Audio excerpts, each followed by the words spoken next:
Hi, dear Toastmasters, guests, and friends. Welcome to Toastmasters, the world's biggest platform to honing your leadership skills and communication skills. Toastmasters, where leaders are made, not just leaders, confident leaders, not just speakers, confident speakers.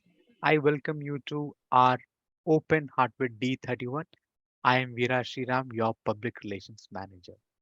On our talk show, on this episode, we have a Toastmaster who is a distinguished Toastmaster, the highest educational level possible in Toastmasters.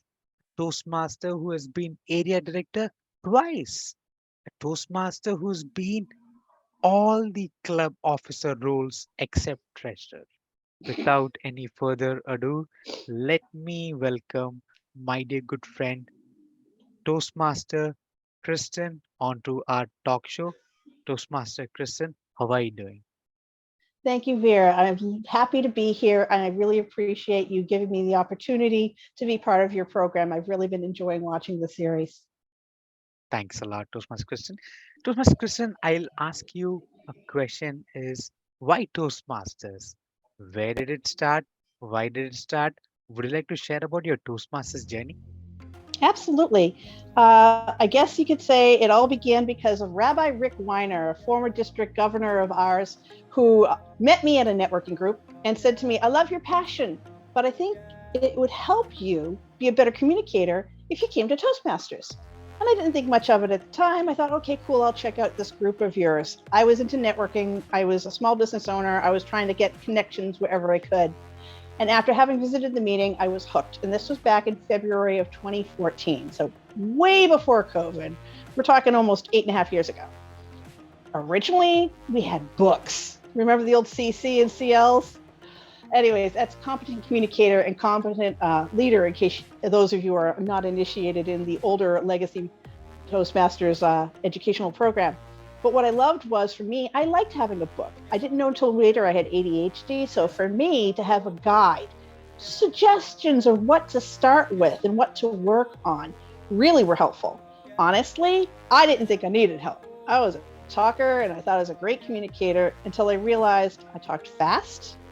My ability to read my audience and see if they were getting my message was very poor.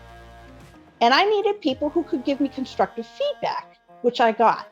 Not only did I join that club, but a couple of years later, I ended up joining an advanced club when I realized I wanted to do advanced speeches out of what we call the advanced manuals and start earning what we call Triple Crown here in District 31.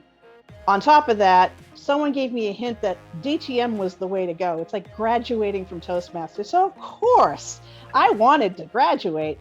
And I started working on all the various things you needed to do academically and as a leader to reach this DTM. Being in advanced access, I think, was one of my favorite things because it started getting me to be more involved not only in giving speeches, but running speech contests. I've done all of those roles too, including test speaker. I challenged myself. I asked questions of the members in that club because they'd been where I wanted to be. And I knew the only way to grow was to work with a mentor. So fast forward a few years, I decided it was time to be a director because it's one of the requirements, but also just, you know, you want to actually do the things if you're going to be a leader and lead by example. And I had no idea what I was doing. I think my first year as a director, I was a hot mess, but I was encouraged and supported and loved anyway. And to me, that's a big deal. So much so that a few years later, I became a director again because I wanted to give back to the community that helped me. And during COVID, June of 2020, that's when I earned my DTM. I had to figure out how to make a workshop work on Zoom. How intimidating is that? So you can understand why, for me, Toastmasters was a great educational program. It really grew me as a leader, it grew me as a communicator, and I didn't even know I needed to grow. So for me, that was probably the best thing, just finding out by doing. Amazing 8 years, Toastmaster Kristen. Congratulations on 8 years. Thank you. There's a reason why you joined Toastmasters, Toastmaster Kristen, but what keeps you at Toastmasters? You finished your DTM, you served as an area director, you done all the possible roles that a club can offer. What keeps you a Toastmaster? Part of it is I like to continue to educate myself. I was taught leaders are readers, and school's never out for the pro. So when you think of it that way, why wouldn't I stay in Toastmasters? I've already put the time in. I already know the people, the system. I know what I can get out of it, but I'm now fine tuning things. There's a phrase someone gave me called there's power in the pauses. For someone who likes to talk, that is excruciatingly hard, but it's wonderful because it gives me a chance to regroup. It gives me a chance to assess, and it gives me a chance to make sure that what I'm saying, the message I'm trying to convey, is in fact getting through. You can't do that if all you're doing is talking or reading a prompter. Another thing I found is I became a better listener. Shocker, right? But that's important as a leader, to listen to your team, to listen to your clients, to listen to your family. Sometimes the clues they're giving you are nonverbal, and Toastmasters obviously covers gestures and body language, along with pitch and tone and all the technical aspects in giving a presentation. For me, I think it actually enhanced my relationship skill building with other people in my life and giving good feedback. Have you ever had someone say, great speech, but then not tell you what you can do to make it better? Or someone says, you should have done it this way. Well, that's kind of hurtful. But if you can sit there and sandwich it in a way that they're more receptive to, they're going to hear you, they're going to take what you said to heart, and they're going to apply it. So for me, it was essential to become good at giving solid feedback, but in a way that was received well. And it really made me want to mentor. I'm doing so. I'm mentoring a club. I did so as Wow. part of my, DTM programming. They ask you to mentor or coach a club. I've mentored individuals, and I'm also always looking to be mentored by others. It's a two-way street, if you will. For me, that's a very important thing that you get only if you keep going. If you just stop and think your journey's over, oh, it's nice, but you're missing all the good stuff. Amazing Toastmaster Kristen, the hunger to learn and grow. Amazing. And thanks a lot. Leaders are readers. Well said. I will probably always remember that for the rest of the life. Thomas Kristen, now we move to our second segment of our Toastmasters meeting. And that is, I ask the impact of Toastmasters on your personal life, professional life, social and spiritual life. Would I like to talk about that? Certainly, I think for me, whether you realize it or not, your Toastmaster clubs kind of become your family. At least you make friends. And even though I've always been cautious about making friends with coworkers, I don't feel the same way with Toastmasters. I don't feel the same restrictions in place. And I think part of it is because everyone's here for a different reason. If you take the time to really understand what someone else is doing, you may find that it may not be a Toastmasters thing that they need your help with. I had a friend who was part of the Shriners, and she was doing a fundraiser. I'm in a small business. And she was thinking, I could use a bunch of vendors to help put together a special shopping event as a fundraiser for the fall. I pulled out my, well, not really Rolodex, but what I would call the Rolodex in my phone. And I thought of a whole bunch of other direct sellers and small businesses who were local to her that might be willing to participate. And it was my ability to bring those people to the table to help her have a successful fundraising event. Not something you would normally see in Toastmasters. And of course, I would not recommend taking advantage of your Toastmaster connections. That is not condoned. But what I'm saying is sometimes there's an ask in someone's speech, or there's something you learn in their presentation that benefits you. I have a friend who's dealing with a family member who is alcoholic. And I didn't think about this at the time, but someone talked about, I think it's called Al-Anon. I ended up telling my friend to go check out Al-Anon because I'd heard about it in a speech from another Toastmaster. So my relationship with my friend became stronger. And of course, they helped their family member out by helping themselves first, like putting on the oxygen mask for yourself before putting it on for the other person who's sitting next to you, kind of the same concept.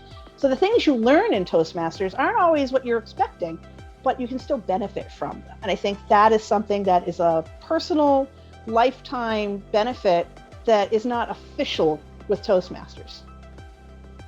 Thanks a lot for sharing that, Toastmaster Kristen. We take it for granted that we just listen to speeches and not take the value, but there's so much value in these speeches. All these speeches are well researched and are given. Thanks for sharing that. Thomas Kristen, now we move to a third segment of our talk show, Mhm. which is, in your opinion, why would you ask the guest to come and join Toastmasters? What may be the two reasons or three reasons that our guests watching the show should join Toastmasters? Well, first, it's fun. I mean, I always look forward to my Toastmaster meetings.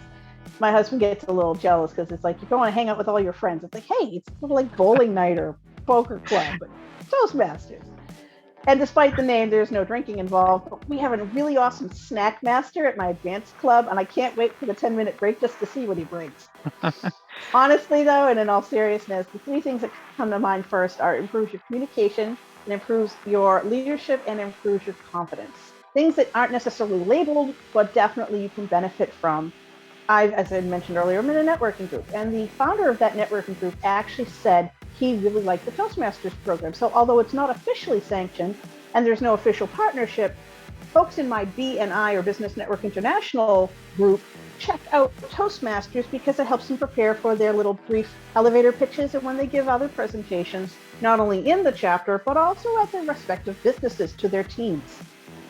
When you have someone outside of Toastmasters saying you should check out Toastmasters, I would highly recommend you listen because there's probably a reason. Thank you, Toastmaster Kristen, for sharing that. Now we enter our fourth segment, which is a rapid fire round. Toastmaster Kristen, are you ready for some fun? Sure. Why not? Toastmaster Kristen, what is your favorite quote? What is your Okay. favorite quote? This is actually an altered quote from another quote, which I can't cite the original, but the line is something to the effect of "Beware of the wrath of dragons, for you are crunchy and taste good with ketchup." That pretty much stems from my love for playing Advanced Dungeons and Dragons as a kid. I'm a total nerd. I love my sci-fi and my dice and paper games. Eventually, I started playing computer games. Not that I'm any good at them, but I like playing them. And that line just kind of fits my quirky, nerdy, sarcastic side. Thank you for sharing that wonderful quote there. Toastmaster Kristen, what inspires you the most in life? I would say it's people who lead by example. They're the servant leaders that take care of their team and they educate and enlighten and lift them up and mentor them to be successful, primarily by leading by example. And there are a couple of people personally in my life and authors of various books that I've read who have been thought of as like the thought leaders in their industry, who are those kinds of folk that people want to study with because they have that mindset. It's not about yourself, it's about your team members and what's in it for them. Thank you for sharing that, Toastmaster Kristen. On that note, what is a book that you like to recommend to our Toastmasters? Ooh, that's a tough one. Personally, I was reading recently a book on basic horrible quoting titles, so bear with me. It had to do with who's in your room. Now that sounds weird, but it's basically the philosophy of the people you let into your life.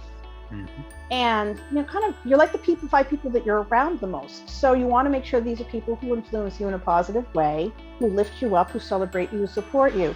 If you start bringing in people with a negative mindset and a bad attitude, who are not necessarily looking out for your best interests, now you're stuck with them. No, let's be honest. If you've married somebody like that, I can't help you. I'm not a marriage counselor. But if they are people that you've met through work or your social circles, and you take a little more time to be conscious of who you're letting into your life, you will find that you will be happier. You will find that your relationships will be stronger. And honestly, they'll last longer. And the people who I've let into my life, who I've known for like 20 years, are those positive people who have strengthened me and grown me as a person. The ones who didn't serve well, I can't even remember their names. Thank you for sharing that, Toastmaster Kristen. A wonderful book. We'll definitely check out that one. Toastmaster Kristen, a food that you like to eat, a comfort food. Ooh, it's a toss-up between pizza and mac and cheese. I love my dairy and I love my carbs.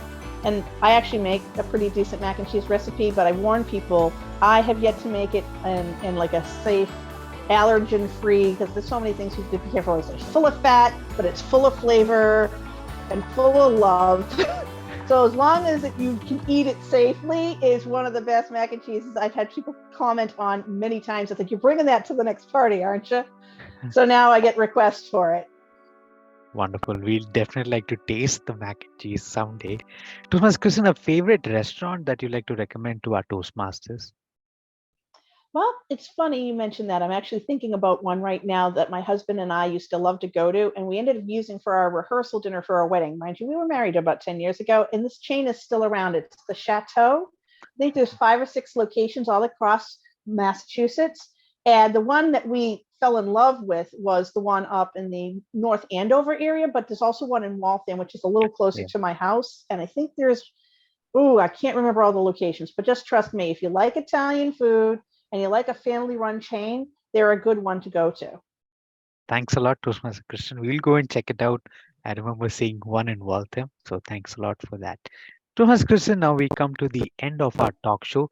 Is there anything else that you'd like to share with our Toastmasters?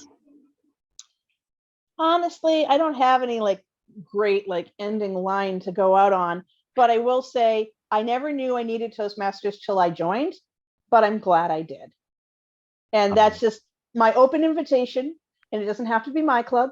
There's so many around. I think it's toastmasters.org. Put in your zip code and find a club near you.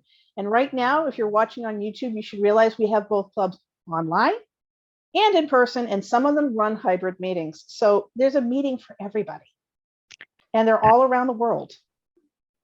Amazing. Thank you for sharing that, Toastmaster Kristen. You could have been anywhere in the world, but you choose to come down and talk to us. So thanks a lot from the bottom of my heart, Toastmaster Kristen. It was a pleasure. Thank you, Vera, for having me. Thank you. Dear Toastmasters, that was our good friend Toastmaster Kristen sharing about her Toastmasters journey. How did she start and the impact of Toastmasters, the favorite food, and a book recommendation. If you would like to come and talk to us, please do mention your name in our chat window. If you'd like to see your favorite Toastmaster on our talk show, do mention their name and we'll get in touch with them. On that note, please do like, share, and subscribe to our YouTube channel. If you like this content, please do tell me how many ahs and ums I had in my interview. I like to have a clean slate. On that note, have a wonderful fall. Talk to you soon on our next episode. Bye bye.